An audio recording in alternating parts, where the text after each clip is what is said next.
What is the nature of our reality? What factors shape our perception of the world around us?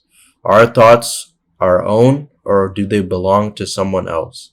Is man really nothing more than what his circumstances allow them to be? Is he just molded by his upbringing, his environment, his culture, and he believes those ideals to be his own? Is he an individual person, or is he just like those around us? These are the questions that I sometimes wonder.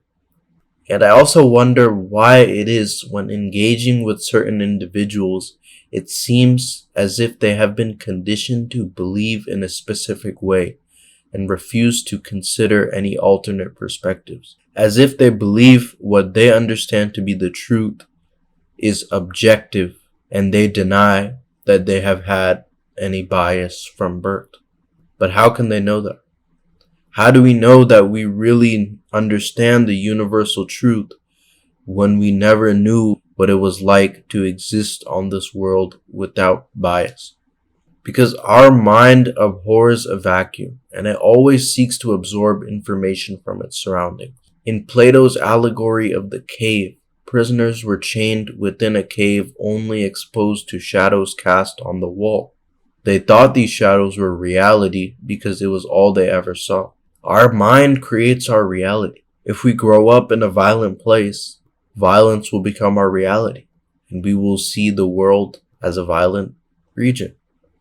And if we are born with religion, religion will become our reality, and we will see the world through the lens of religion and understanding through the tenets of God. And this is the perspective we often remain in as long as we don't receive any new information that is contrary to that, Because as the prisoners were in that cave, one person was eventually freed, and he gained a glimpse of the world beyond, the sun of enlightenment that permeated beyond the cave. This newfound experience expanded their awareness, and it allowed them to perceive the truth in its unfiltered form.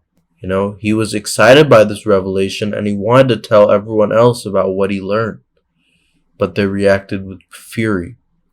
Why? Because the truth shatters the illusions that we have created in our mind. What we believe to be our culture and our understanding of the world provides us with comfort and security. Oftentimes we would rather believe in myths rather than believe in nothing at all, because we are afraid of that which we do not know. Very famous author by the name of Lovecraft, wrote all of his stories around the concept of how terrifying the forces beyond our control can be. We really don't know what's out there. The universe and its vastness eclipses our understanding. And instead of realizing that, we don't know anything about space, we don't know anything about what's at the bottom of the ocean, we don't know the vast majority of things, we want to act like we do. And when that is shattered like a mirror, when that understanding is removed, people react with hostility. Just like the pagans when they heard of the Christian God. Just like Christian authorities when they heard of Galileo.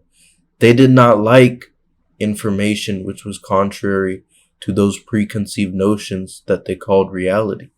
And the best example of this I can think of is, let's talk about a religious zealot who finds out that their son is an apostate. How will they react? Will they react open-mindedly, or will they lash out in anger? Oftentimes they'll lash out in anger, because we have this sort of arrogance within us oftentimes that we want to affirm our own perspective, and we have a hard time listening to that of others. Oftentimes I don't like arguing because that person is already convinced that they are right. And there is no point in engaging that debate because they will not change their perspective most of the time. And when we are clouded by this veil, which is our morals and our understanding, that can lead to conflict.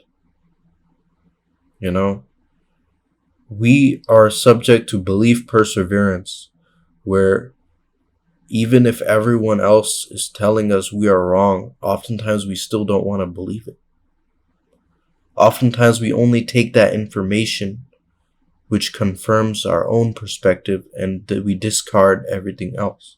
And this idea of simply wanting to live in our comfort zone and not wanting to engage the other perspectives that are dormant throughout this universe is what leads to this us versus them system. This idea that anyone who has a different opinion from our own is against us. And this is why today we have LGBTQ versus anti-LGBTQ, Republican versus Democrat, because we are always on the basis of argument, not on the basis of solution.